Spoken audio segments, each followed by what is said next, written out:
Okay, good morning guys. How are you? I hope you're doing good. Okay, in this video I'm gonna show you the concept of transmission ratio. Okay, transmission ratio is a number we use in mechanisms to identify different systems. Okay, so the transmission ratio is this letter, is I, and it's very easy to calculate. Okay, so imagine that we have this system with gears. It's the same with friction wheels, just by changing number of teeth by diameters. But now we're going to work with gears. So when we have gears, we have a parameter that is the number of teeth. Number of teeth, in this case we have 8. You can count 8 teeth in this gear. This is the driver. And in the other gear we have 16 teeth. Okay, so they are turning. This is the driver because it's the one to which we connect the motor, right? So the transmission ratio is giving to us an idea of the relation between the two gears, how bigger the second gear is compared with the first one. Okay, so this one has 16 teeth, this one has 8, so it means that this one is double size than this. So the calculation is dividing the number of teeth of the second gear of the driver by the first one. So the result is 2. We can work it out as well by using the speed. In mechanisms we use the revolution per minute. Okay, we count the number of turns in 1 minute. So we have a motor with 10 RPMs. It means that this gear is turning 10 times in 1 minute. So this gear is turning 10 times per minute. So as this one is double the size, this one is turning at 5 RPMs, 5 turns per minute. So it's half speed. So the result would be the same. So we can divide. Okay, so this is the way we get the transmission ratio. We divide the number of teeth of the driver by the number of teeth of the driven. In this case we have 16 divided by 2, so the result is 2. We can do it using the speeds as well.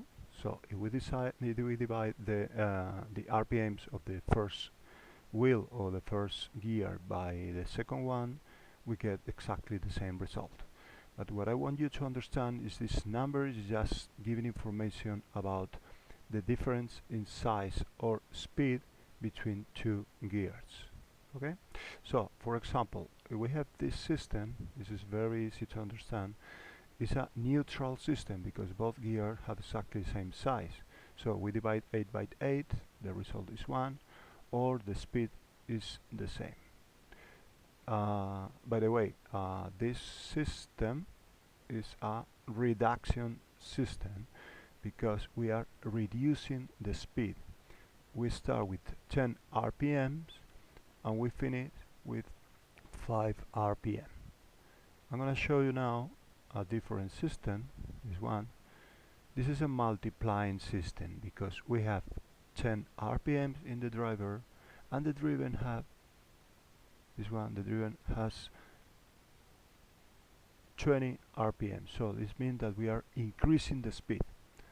How do we work out the transmission ratio? Again, we divide the number of teeth of the second by the number of teeth of the first, so it's 8 divided by 16, the result is 0.5.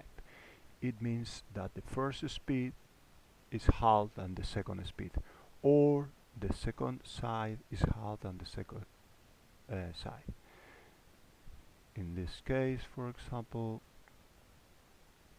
this is a multiplying system as well, and now this gear is 3 times bigger than the second one. So again, we divide the second number of teeth by the first number of teeth and we get 8 divided by 24 is 1/3. We could do it with the speed as well, so we can divide the first speed, that is 10, by the second speed, that is 30. 10 divided by 30 is 1/3. Finally, we have another reduction system. Okay, in this case we are reducing a lot the speed.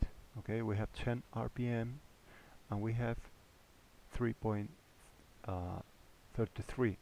So we are dividing by 3 the speed. So the transmission ratio, again, we divide the number of teeth of the second by the first, and we get number 3. So as you see, it's very easy to understand. I hope you are able now to solve the exercises. Bye bye.